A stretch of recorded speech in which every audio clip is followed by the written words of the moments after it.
Global tension और weekly expiry के दिन बाजार में आज दबाव देखने को मिला। निफ्टी करीब 150 अंक गिरकर 24,000 के ऊपर टिकने में कामयाब रहा, लेकिन गिरावट के साथ बंद हुआ। बैंकिंग शेयरों में सबसे ज्यादा गिरावट रही, तो वहीं फार्मा और मेटल शेयरों से बाजार को आज सपोर्ट मिला। बाजार का पूरा हाल बता रहे हैं हमारे सहयोगी रविंदर। जी बिल्कुल, यहाँ तो कल की अच्छी खासी तेज़ी के बाद आज के सेशन में जो है एक्सपायरी के दिन में इंडियन मार्केट में काफ़ी यहाँ पे गिरावट देखने को मिली। निफ्टी इंडेक्स की बात करें तो यहाँ पे निफ्टी इंडेक्स में जो है यहाँ पे पिछले 3 दिन से जो तेज़ी देखने को मिली थी उस पर आज जो है ब्रेक लगता हुआ नजर आया। यहाँ पर एक्सपायरी के दिन निफ्टी इंडेक्स में जो यहाँ पर जो है प्रेशर बनता हुआ नजर आया। यहाँ पर करीब 170 पॉइंट्स के आसपास की गिरावट के साथ जो है 24,000 का जो मार्क है उसके ऊपर यहाँ पर जो है निफ्टी 50 इंडेक्स बन होता हुआ नजर आया आज के सेशन में। वहीं अगर बात करें टॉप लूजर्स की, तो यहाँ पे टॉप लूजर्स में जो आज के टॉप है वो HCL टेक, यहाँ पे HCL टेक पे 4 से 4.5% के आसपास यहाँ पे गिरावट देखने को मिली। कंपनी ने कल अपने क्वार्टरली रिजल्ट अनाउंस किए थे, जिसके बाद उसमें जो है उस स्टॉक्स में जो आज एक्शन देखने को मिला। इसी के साथ साथ Shriram finance, HDFC life, Tata motor passenger vehicle, intergroup aviation जो है टॉप लूजर है। गेनर फ्रंट में बात करें तो यहाँ पे Bharti Airtel, Apollo hospital, Sun Pharma and doctor Reddy में जो यहाँ पर अच्छी खासी तेजी देखने को मिली। यहाँ पर फार्मा स्पेस में आज जो है अच्छी खासी तेजी देखने को मिली। बैंक इंडेक्स की बात करें तो यहाँ पे बैंक इंडेक्स में भी पिछले 3 दिन की तेजी पर जो है आज ब्रेक लगता हुआ नजर आया। वहीं ब्रॉडर इंडेक्सेस की बात करें तो ब्रॉडर इंडेक्सेस में भी यहाँ पे मिड कैप और स्मॉल कैप जो है आधे से 1% के आसपास की गिरावट के साथ बन होते नजर आए। यहाँ पर फार्मा और मेटल, ये दोनों इंडेक्स को छोड़ के सभी मेजर सेक्टोरल इंडेक्सेस अपने लाल निशान पर बंद होते नजर आए। निफ्टी फार्मा जो है आज के सेशन का टॉप सेक्टोरल गेनर रहा है, जहाँ पर निफ्टी रियल्टी में फार्मा में जो है काफ़ी अच्छी खासी यहाँ पे करीब 1% के आसपास इसकी तेजी देखने को मिली। और बायोकॉन एंड डिवीज लैब जो है टॉप गेनर रहे निफ्टी फार्मा इंडेक्स से। बायोकॉन में काफ़ी अच्छी खासी 6 से 6.5% के आसपास की यहाँ पे तेजी देखने को मिली। मेटल इंडेक्स में अपने हर निशान पर बन होता नजर आया। वहीं फ्लिप साइड पर निफ्टी रियल्टी जो है टॉप सेक्टोरल लूजर रहा है, जहाँ पर निफ्टी रियल्टी में 2% के आसपास यहाँ पे गिरावट देखने को मिली। और आज लगातार दूसरे दिन यहाँ पे रियल्टी इंडेक्स में गिरावट देखने को मिली। लोधा डेवलपर्स एंड फिनिक्स मिल जो है टॉप लूजर रहे निफ्टी रियल्टी इंडेक्स से। इसी के साथ साथ और भी कुछ इंडेक्स की बात करें, जैसे कि Nifty FMCG, Nifty bank, Nifty auto, Nifty PSU bank और Nifty financial services, Nifty IT, इन सभी सेक्टर में भी जो आज के सेशन में गिरावट देखने को मिली।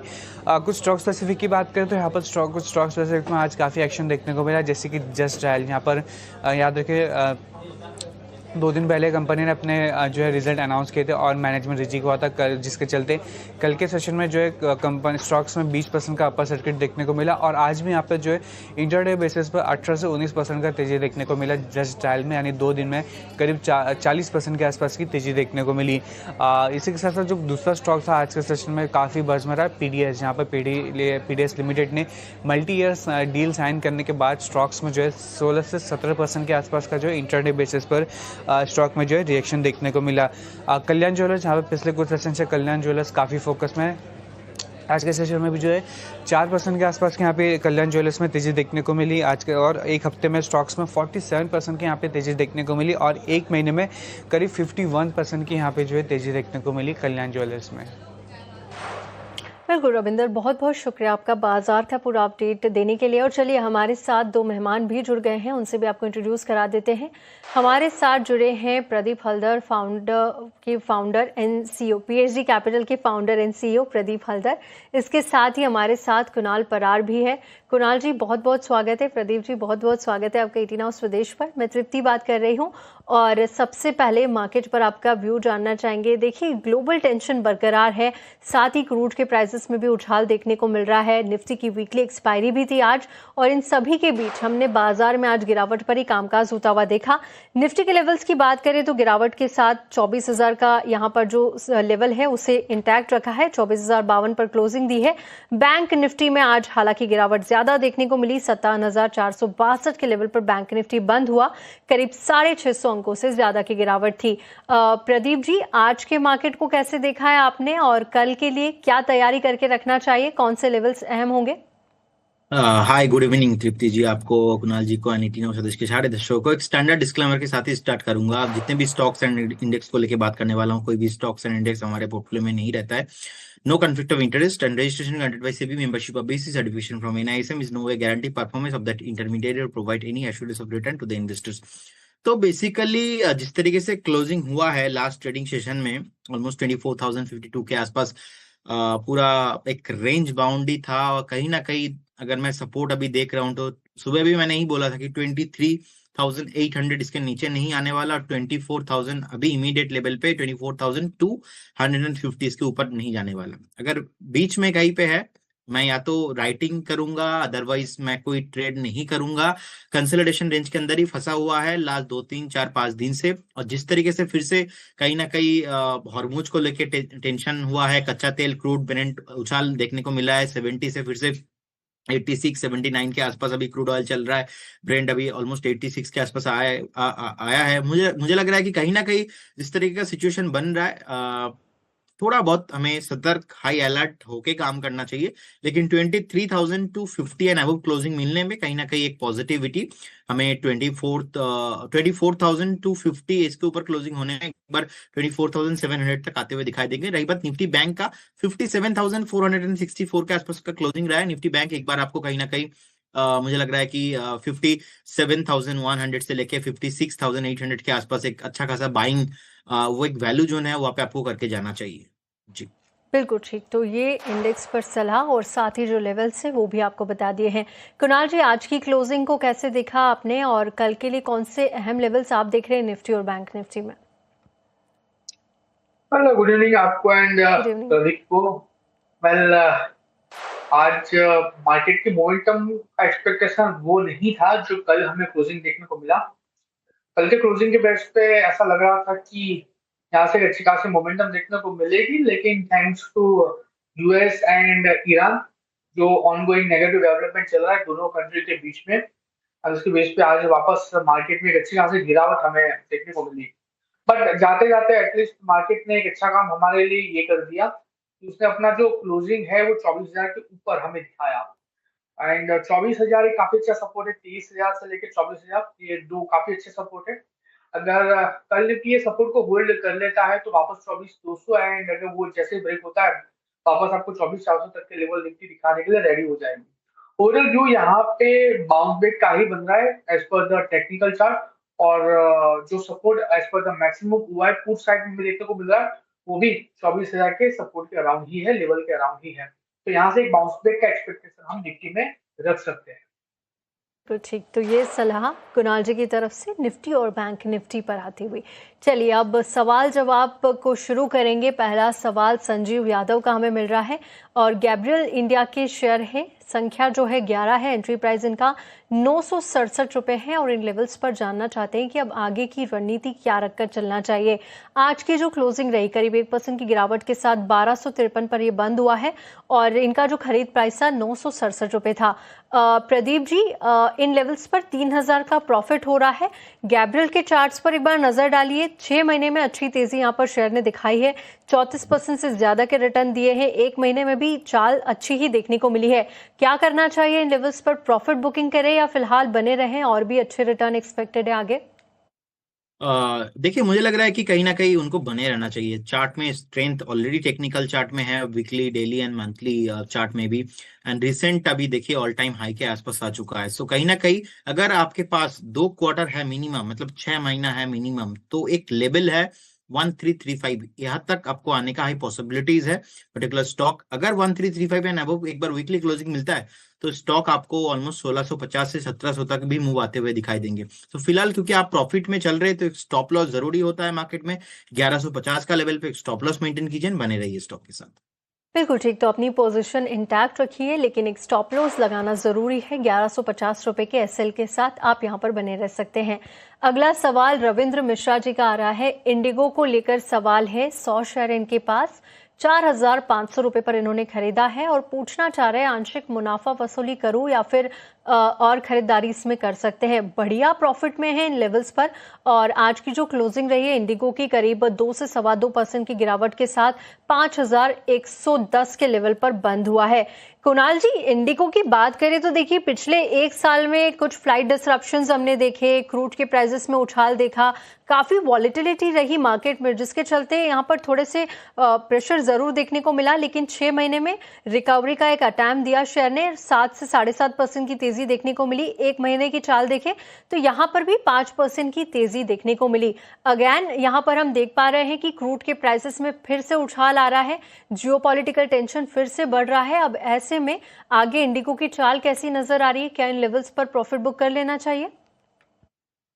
प्रॉफिट बुक करके चलने की सलाह तो फिलहाल मैं नहीं दूंगा। एक अच्छे खासा सपोर्ट के पास इंडिगो आगे खड़ा है 5,000 का। पहले भी 5,000 का सपोर्ट लिया था, कि वहां से बाउंस बैक देके स्टॉक ने 5,480 तक के लेवल हमें दिखाए थे।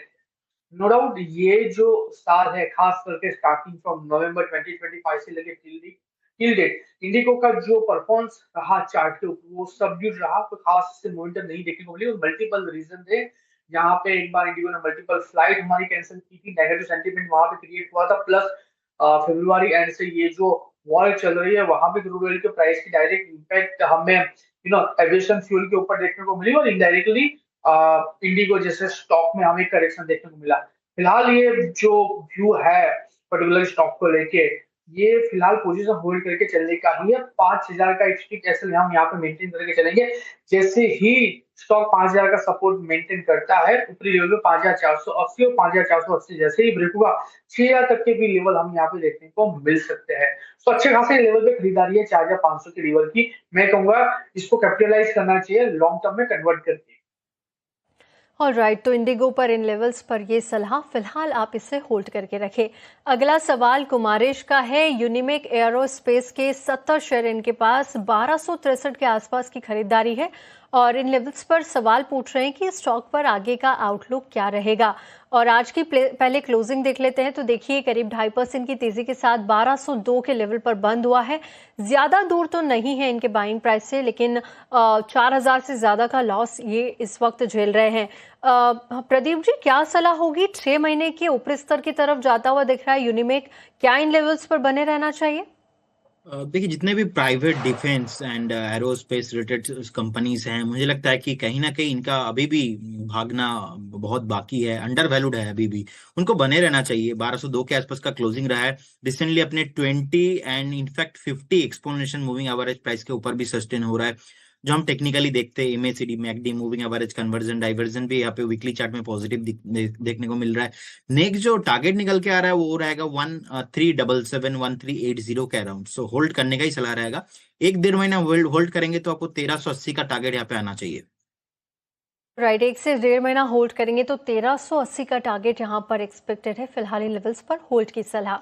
सुरेश सिलोरा का अगला सवाल है। वरुण बेवरेजेस के शेयर है इनके पास, 180 शेयर है इनके पास। 664 पर इन्होंने एंट्री ली थी और 2 साल तक होल्ड करके 2 साल से होल्ड कर रहे हैं। इन लेवल्स पर जानना चाहते हैं कि क्या करें।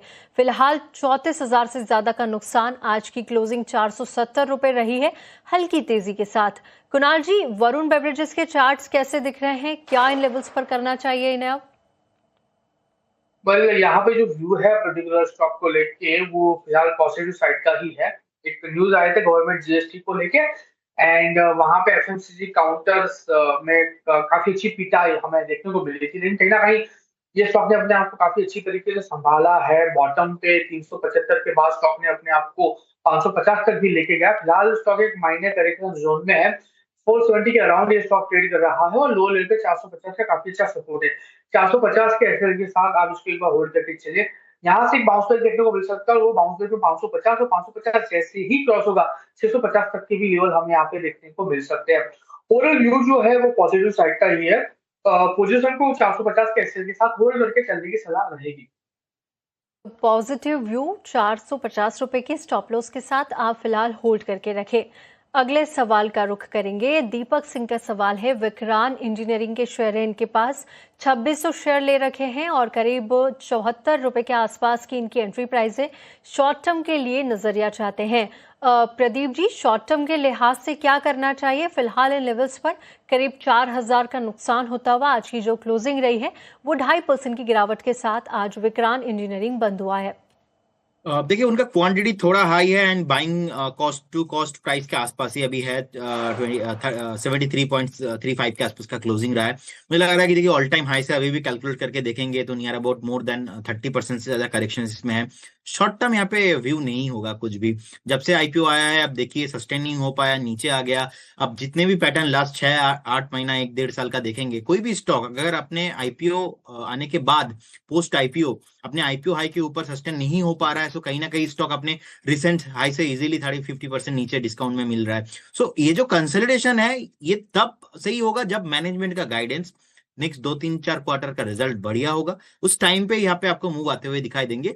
एटलीस्ट 84-85 के ऊपर क्लोजिंग होना चाहिए। सो करेंटली मैं इनको यही बोलूंगा, अगर आपका इमीडिएट शॉर्ट टर्म व्यू है तो एक बार आप कॉस्ट टू कॉस्ट आपके आसपास 1-2 दिन वेट कीजिए, जैसे ही मिलता है तो आप एग्जिट होने का ही सलाह रहेगा इस पर्टिकुलर स्टॉक से। ऑलराइट, तो विक्रांत इंजीनियरिंग को लेकर ये सलाह प्रदीप जी की तरफ से आती हुई आने वाले दिनों में एग्जिट करने की सलाह लेवल्स आपको बता दिए हैं। अगले सवाल का रुख करेंगे। प्रतिमेश खोत का सवाल हमें मिल रहा है। ओरिएंट टेक के शेयर इनके पास कुल शेयर 31 बता रहे हैं और 414 रुपए पर इन्होंने खरीदा था।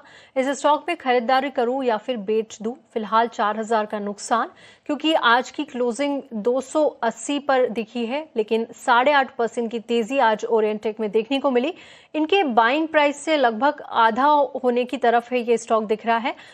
ऐसे में क्या करना चाहिए कुणाल जी? क्या इन्हें लॉस बुक करना चाहिए या फिर अब ओरिएंट टेक के जो चार्ट से आने वाले दिनों के लिए अट्रैक्टिव नजर आ रहे हैं?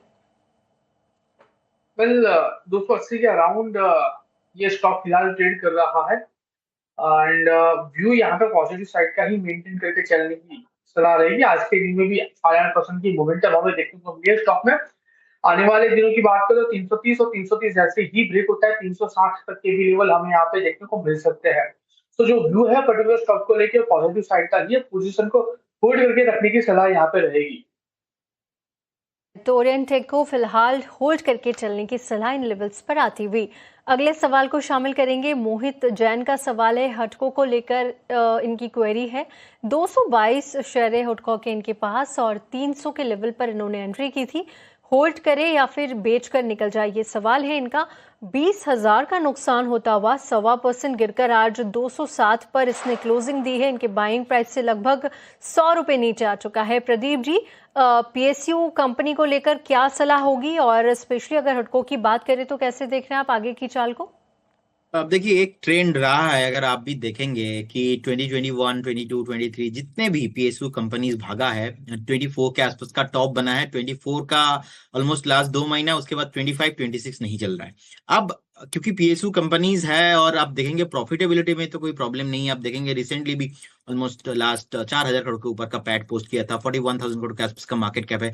तो स्टॉक इतना चल गया ना, 40 से आप देखेंगे ऑलमोस्ट 350 के आसपास का टॉप बनाने के बाद अभी 207 के आसपास का प्राइस है। तो अभी भी मुझे लग रहा है कि स्टॉक आपको 180 के नीचे आते हुए नहीं दिखाई देंगे और 228-230 के ऊपर भी ऊपर आते हुए नहीं दिखाई देंगे। तो एक रेंज के अंदर फंसा हुआ है। तो अगर आपके पास टाइम है बने रहिए, मूव पॉसिबल होगा 230 एंड अबव क्लोजिंग के बाद। उससे पहले कुछ भी मूव मैं अभी तो फिलहाल नहीं देख पा रहा हूँ।